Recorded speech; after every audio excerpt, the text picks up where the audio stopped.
Alright guys, welcome back to GSL.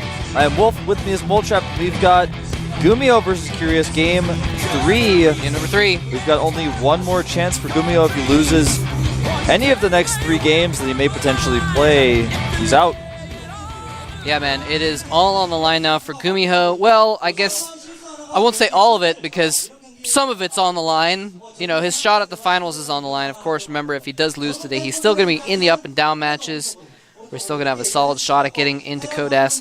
But, of course, the main prize of Code A is if you win the entire Code A tournament, you get a shot straight into Code S. You don't have to play. Yeah, they give you the medallion, man. Exactly. Give you the medallion right there. You get to, like, wear it around your neck.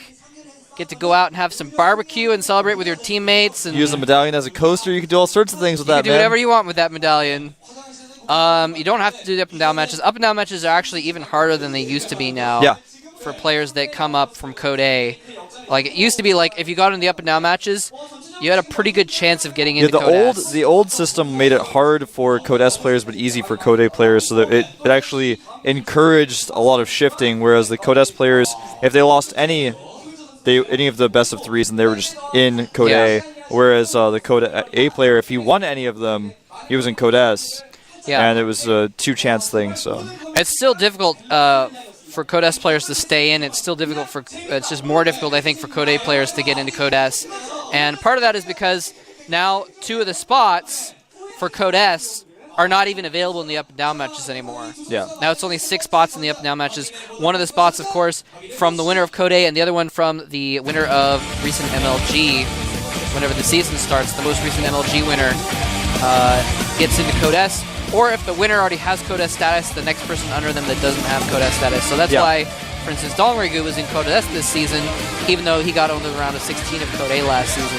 Absolutely. So Daybreak is going to be the map for game number 3. Very macro-oriented map. We're not going to see any crazy ghost timing attacks on this map. It's a very large map. The rest is huge. This is GuMiho's last chance. If he messes this one up, he is out of here. He's not going to make it to the round of 2. We're going to find out in just a second.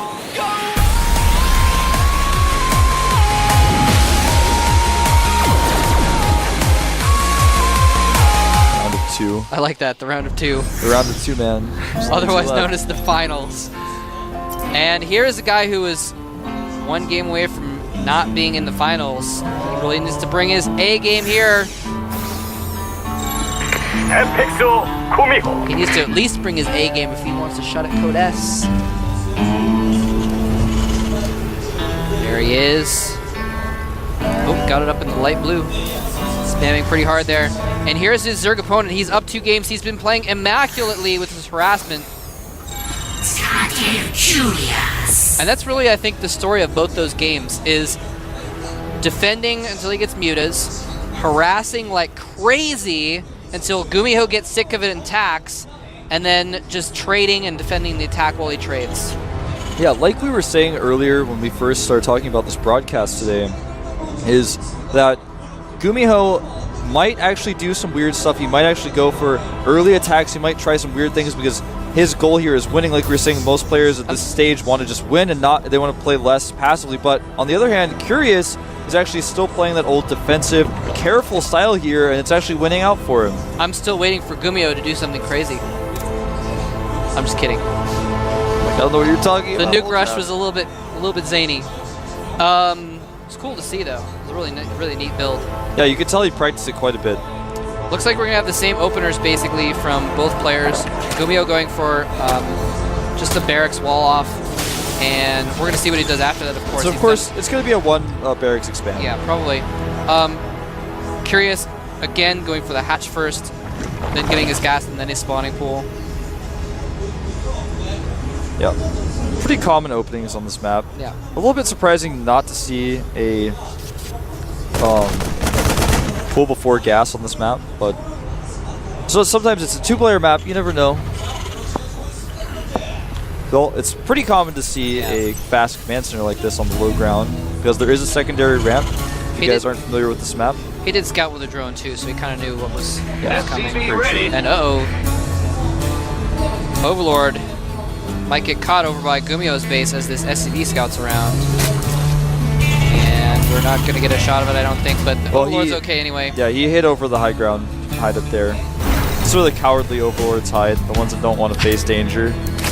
Dude, Overlords don't have any attack. I wouldn't want to face danger either if I was an Overlord. That's because you're a coward. Maybe.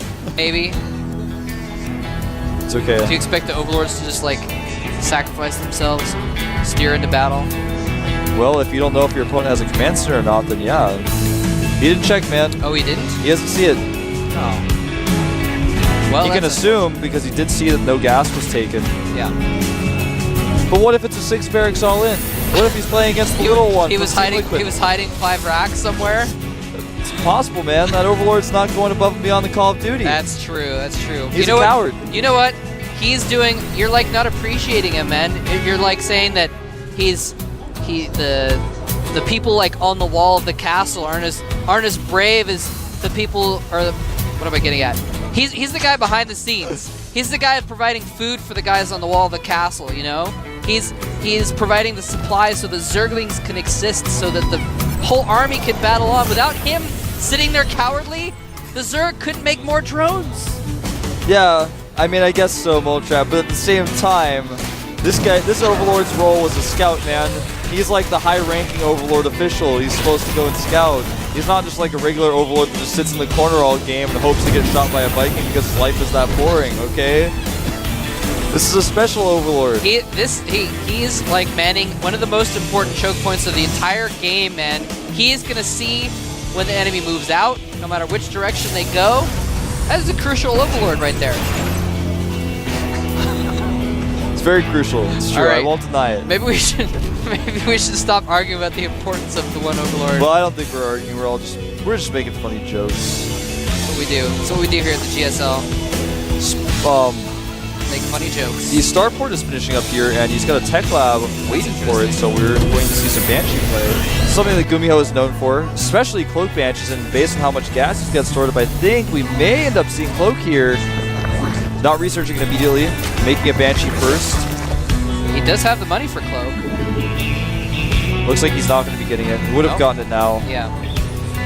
In most cases, it's best to make Cloak before the Banshee because the Banshee takes less time to build than Cloak, of course, takes to research. Going with a lot of Hellions as well. And getting a third command center already, actually. And I really liked how, I hope he'll do this later as well, I like how GuMiho got that Raven before he pushed last game. I don't know why Terrans don't do that more often with the propensity for Zergs to make burrowed baneling landmines. Plus, you can clean up creep with that. Yeah, exactly. You can clean up all the creep tumors without using scans. You can clean up burrowed banelings. Add some extra DPS. Auto turrets are armored structures. True. You can drop those in front of banelings to add some, make some baneling hits go off. Why not? It's really good to have a Raven in your army. Ask QXC how he feels about it. He'll tell you. Well, right Banshee now, is out. It's been spotted by Curious. Yeah, he's just going to use this Banshee to do a little bit of harassment. More so, though, it's going to be for scouting. It's also going to be to help hold the watchtowers in the middle of the map. There's no way he's going to be able to make this roll attack do a ton of damage, but he is going to catch a queen here, which is pretty fortunate. Wow. Banshee's doing some extra damage. Banshee actually took his hit points down to 1/3, though, from engaging that queen. Yeah. Spire is on its way, as well as a macro hatchery for Curious. Playing so patiently, so safe, just like usual. He knows the pressure is on, it's okay. I'm just going to play safe here. I've just got to win one more game. I'm going to make a macro hatchery. I'm going to get that extra production and take a third base when it's safe to. Yeah. Although actually, nope. Drone decides not to make an extra hatchery after all. Yeah, GuMiho going for basically mass mech. Is he going to see it? Oh, he didn't drop a changeling out. Oh! That was close. He could have easily dropped the changeling as he walked in there to get the full scout on, but he doesn't. And so he only saw 2 of the factories. Doesn't see that there's a third factory, 3 tech labs going on in that base. Oh, and the Hellions get surrounded by the Zerglings. But nice control by GuMiho. Nice. Looks like he will save them. And he actually might not lose them after all. He only loses 1. Oh. Not the best control there at the end, but he does save a few of them. Cleans up all of the Zerglings. Yep. Blue Flame is almost done. Vehicle plating is being researched right now. And GuMiho is completely meching here. Like you said, he's gone up to 3 factories. Right now, adding 2 more factories as he takes his third base. Ooh, I like this. I like that he's switching over the factory and the starport. So he's getting the tech lab on the starport and the reactor on the factory, so now you can make lots of Hellions out of that and start to make more Banshees or Ravens. And another thing I really like that he's doing is, even though the bottom right base has more minerals added, he's taking the base that's closer to his opponent so he can put pressure on more easily from that expansion. Always, when you mech, it's oftentimes the key to expand towards your opponent so that counterattacks are less effective against you when you're out moving on the map. Yeah, very smart choice there. It also means that he's going to be a little bit more vulnerable from things coming in from this side. As you see, those Zerglings are in the side. They're kind of ready for a counterattack. Those Thors are looking pretty scary. The Mutas are going to avoid them, but they are going to find this one. The magic box him. Hides behind the bunker. Yep. Smart move there. He's going to repair that Thor up as well. 4 Thors. I think it's time for those Mutas to get out of there. They do a decent amount of damage. Yeah, only one Muta goes down. Yeah, so. not the best turret coverage, so you can get a few SCV kills before leaving.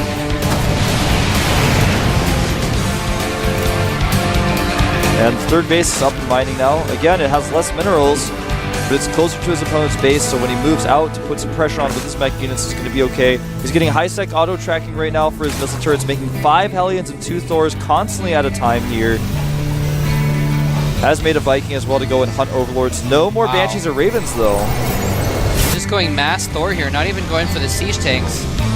I mean, you don't really need the siege tanks that much if you got the Thors. They kind of partly cover the same purpose. Yeah, it just depends on how well you can split them.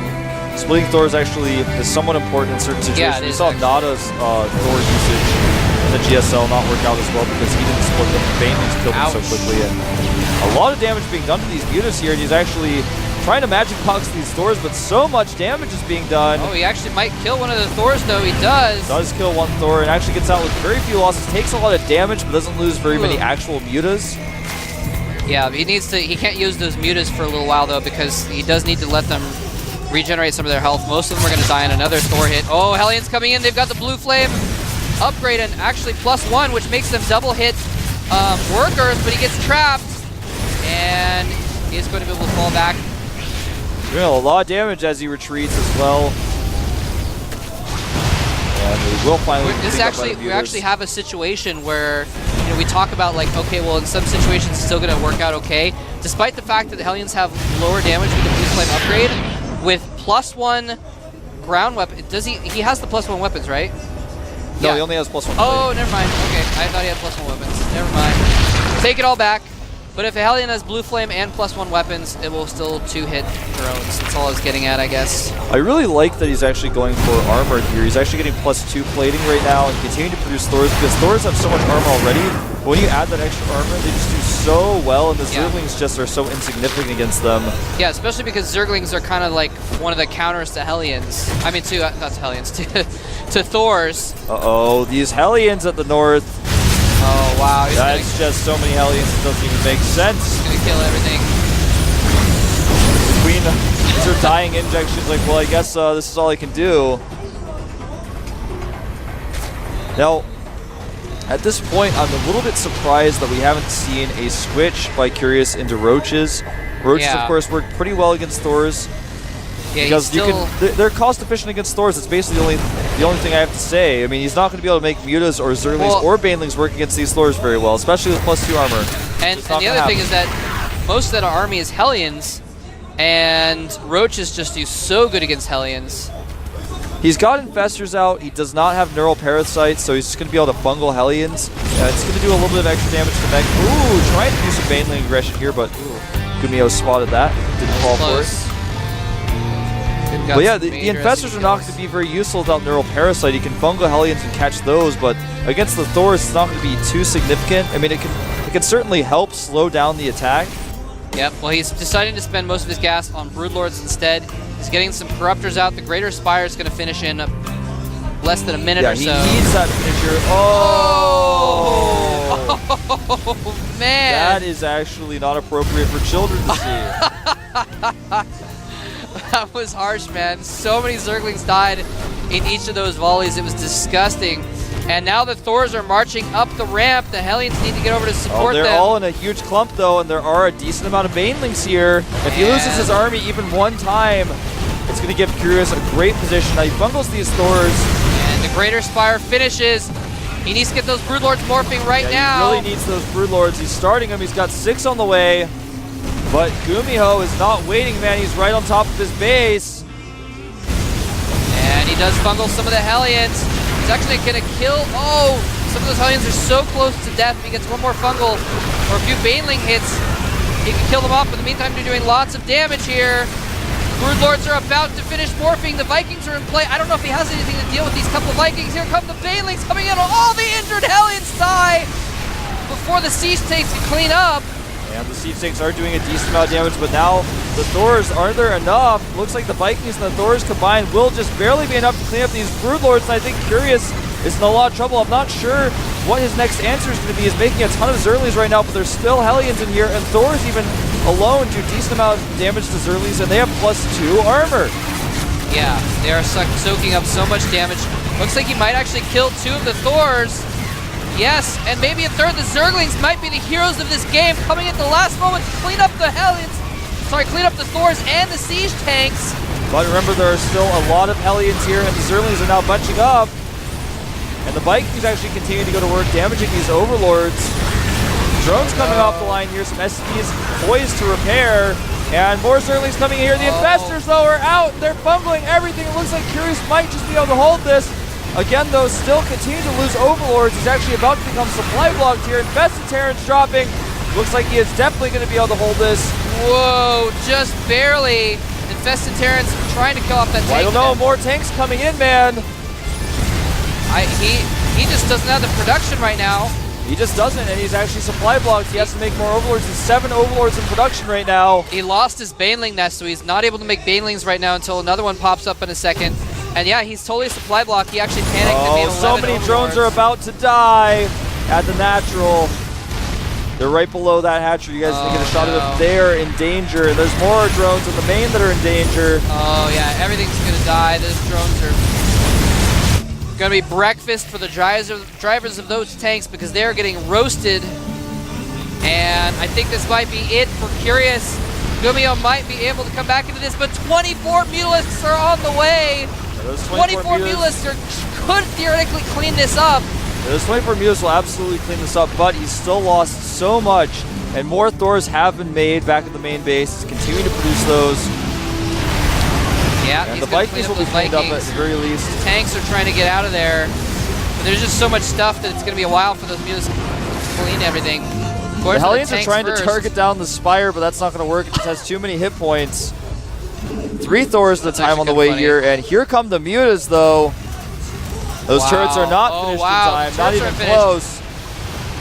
These Mutas are so clutch, but they can't be everywhere at once. They can't be saving the main and attacking the tanks and attacking that 4th at the same time. A group of Hellions at the top left base killing so many drones as these SCVs flee for their lives from the Mutas. It's actually such a good series, man. Wow. Curious, man, if he holds this again, this is going to be absolutely incredible. He's going to take out that 4th base. And there's no mining at the 5th and final base. Nice fungal catching the majority of those siege tanks. Even some Infested Terrans going to add some extra DPS. He can't lose that hatchery, though. He's going after the planetary. Planetary will fall here. Oh, and some more Mutalisks are coming in to kill off the tanks. Are they able to get the tanks before the hatchery dies? He's targeting the hatchery. The Zergling's trying to kill the tanks. The hatchery's almost dead. Oh! 1 more second and he would have saved it, but he unfortunately does not. The last volley from those last 2 tanks takes out the hatchery. And now 4 Thors in production about to finish. He's got +2 weapons as well. And if these Mutas get taken out, GuMiho is still going to be in a decent spot, but he is killing these Thors.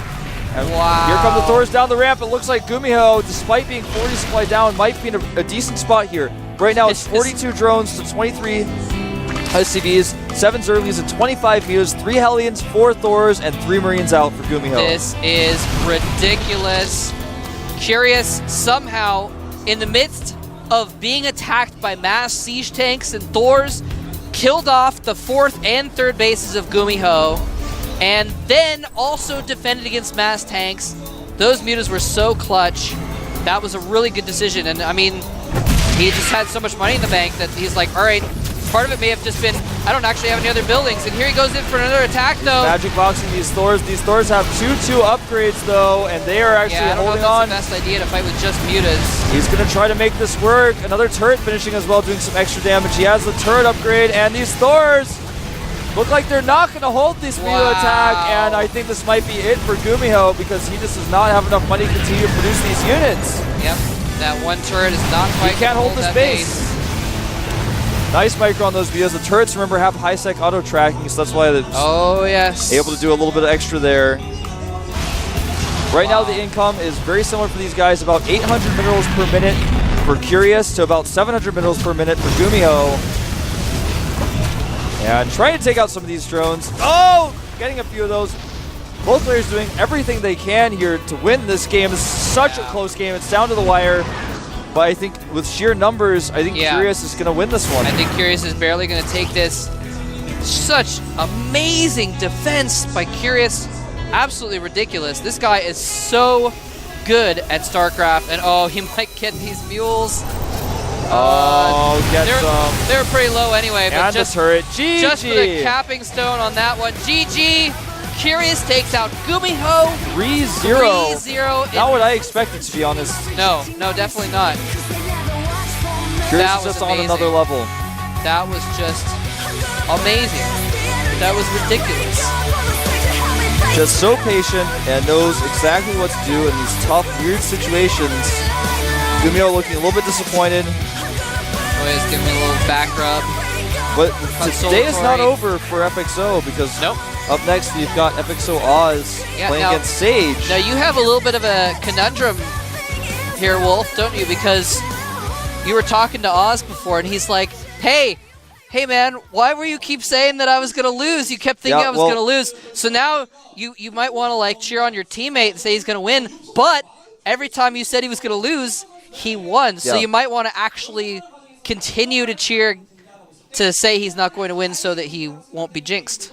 Well, in this case, of course, Oz, in all the games he played in Code, he started out playing against Bjorn, and I didn't think he was going to win that one. And then each other match, I was like, it's going to be close, but I'd give the favorite to the other player. And each time he's proven me wrong time and time again. And he did confront me about it. He's like, hey, Wolf, I heard you thought I was going to lose. I'm like, well, it's true, man. I thought you were going to lose, but he's been winning. And again, I think that Sage is the favorite here. That's just my opinion.